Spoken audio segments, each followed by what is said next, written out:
Bismillahirrahmanirrahim. Assalamualaikum warahmatullahi wabarakatuh.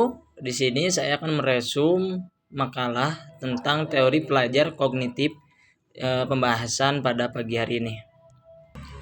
Pengertian teori kognitif dikemukakan oleh Greenwald 1968 dan Pretty, Ostrom, dan Brecht 1981 dalam Baron and Brehm 1991 memusatkan perhatian pada analisis respon kognitif, yaitu suatu usaha untuk memahami apa yang dipikirkan orang sewaktu mereka dihadapkan pada stimulus persuasif dan bagaimana pikiran serta proses kognitif menentukan apakah mereka mengalami perubahan sikap dan sejauh mana perubahan itu terjadi. Elemen kognitif yaitu teori kognitif percaya bahwa perilaku seseorang itu disebabkan adanya satu rangsangan stimulus, yakni suatu objek fisik yang mempengaruhi seseorang dalam banyak cara. Teori ini mencoba melihat apa yang terjadi di antara stimulus dan jawaban seseorang terhadap rangsangan tersebut. Kognitif semua perilaku itu tersusun secara teratur. Individu mengatur pengalamannya ke dalam aktivitas untuk mengetahui cognition yang kemudian memacahkan ke dalam susunan kognitifnya atau kognitif struktur. Susunan ini menentukan jawaban respon seseorang. Cognition menurut Nasir adalah aktivitas untuk mengetahui misalnya kegiatan untuk mencapai yang dikehendaki peraturannya dan penggunaan pengetahuan. Struktur kognitif menurut teori kognitif, aktivitas mengetahui dan memahami sesuatu. Cognition itu tidaklah berdiri sendiri. Aktivitas ini selalu dihubungkan dengan rencana yang disempurnakan oleh kondisi kognisi yang lain. Fungsi kognitif antara lain: 1. Memberikan pengertian pada kognitif baru. Menurut teori kognitif, pengertian terjadi jika suatu kognitif baru dihubungkan dengan sistem kognitif yang telah ada.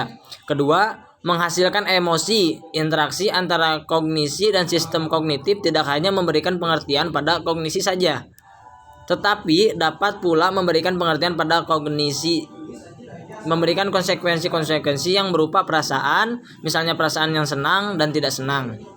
Ketiga, membentuk sikap. Menurut teori kognitif, jika suatu sistem kognitif dari sesuatu memerlukan komponen-komponen yang mengandung efektif emosi, maka sikap untuk mencapai suatu tujuan atau objek itu telah terbentuk. 4. Memberikan motivasi terhadap konsekuensi perilaku relevansi. Teori kognitif untuk menganalisa dan memahami perilaku manusia yang mudah diamati adalah terletak pada motivasi dari perilaku seseorang. Hal ini disebabkan a.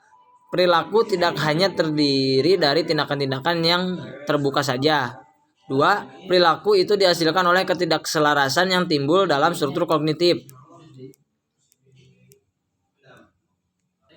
Selanjutnya, implementasi teori belajar kognitif. 1. Pengalaman tilikan atau insight. Tilikan bisa disebut juga pemahaman mengamati. Dalam proses belajar, hendaknya peserta didik memiliki kemampuan tilikan, yaitu mengenal keterkaitan unsur-unsur suatu objek dan peristiwa. 2. Pembelajaran yang bermakna, meaningful learning. Dalam hal ini, unsur-unsur yang bermakna akan sangat menunjang pembentukan tilikan dalam proses pembelajaran. 3. Perilaku bertujuan, positive behavior, yaitu perilaku akan terarah pada tujuan. 4. Prinsip ruang hidup atau lead space. Perilaku individu memiliki hubungan dengan tempat dan lingkungan dia berada. 5. Transfer dalam belajar, yaitu proses pemindahan pola tingkah laku dalam situasi pembelajaran tertentu di situasi lain. Penerapan prinsip teori kognitif menurut teori Gestalt dalam pembelajarannya: 1. Aktivitas suatu cabang olahraga harus dilakukan secara keseluruhan, bukan sebagai pelaksanaan gerak terpisah-pisah. 2. Tugas utama dari guru adalah pelatih untuk memaksimalkan transfer dari latihan di antara berbagai kegiatan. 3. Penggunaan faktor insight untuk memecahkan masalah. Pemberian contoh pada siswa akan membantu siswa dalam mengamati dan memahami suatu masalah. 4. Pemahaman tentang hubungan antara bagian-bagian dengan suatu keseluruhan penting bagi peranan keterampilan yang efektif. Mungkin itu saja yang bisa saya sampaikan, kurang lebihnya saya mohon maaf. Wabillahi taufiq wal hidayah, wassalamualaikum warahmatullahi wabarakatuh.